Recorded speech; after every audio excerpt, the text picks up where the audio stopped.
بسم اللہ الرحمن الرحیم وَمَن يُعَظِّمْ شَعَائِرَ اللَّهِ فَإِنَّهَا مِن تَقْوَى الْقُلُوبِ۔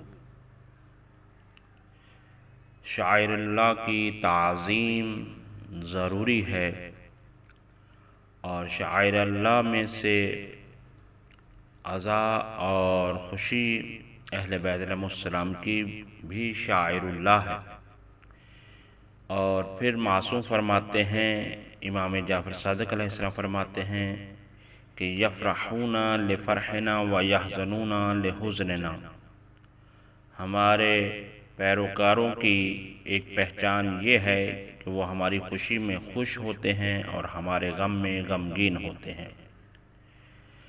اور خوشی میں خوش ہونے کا طریقہ ایک یہ بھی ہوتا ہے کہ جیسے کہ اگر کسی کے گھر میں خوشی ہے تو آپ لباس خوشی والا پہنتے ہیں، اور اسی طرح سے اگر کسی کے ہاں غم ہے تو آپ غم والا لباس پہنتے ہیں۔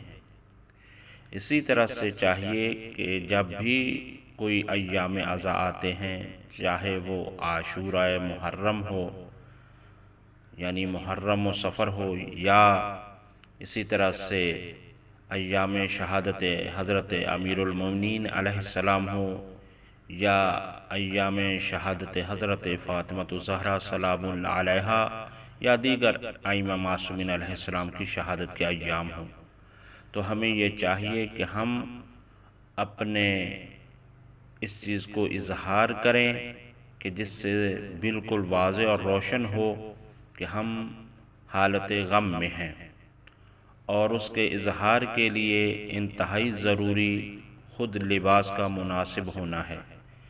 تو عزا کے لیے کالے لباس کو اہمیت حاصل ہے، لہٰذا عزائے اہل بیت میں کالا لباس پہننا چاہیے، اور یہ انتہائی اہم اور ضروری ہے، اور حتیٰ کہ اس کو شعائر اللہ کے اعتبار سے بھی پہچانا گیا ہے۔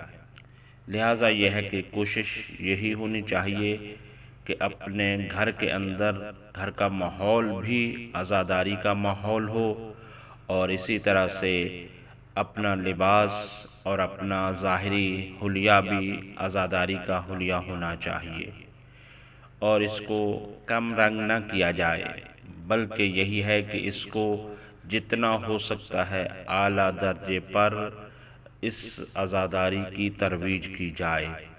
آیت اللہ العظمیٰ آقائے وحید خراسانی فرماتے ہیں کہ سنتی عزاداری کو کسی طریقے سے بھی کم کرنا یہ خاتم النبیین کی کمر کو توڑنے کے برابر ہے۔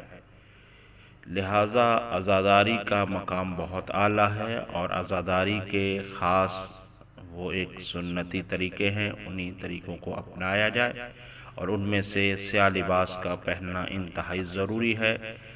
ابھی تک جنہوں نے اپنا لباس سے عزا نہیں نکالا اور رکھا ہوا ہے کہ محرم میں پہنا جائے گا، ان کو یہ چاہیے کہ وہ ان ایام میں اور باقی دیگر عزا کے ایام میں ضرور اپنا لباس سیاہ نکالیں اور اس کو زیب تن کریں۔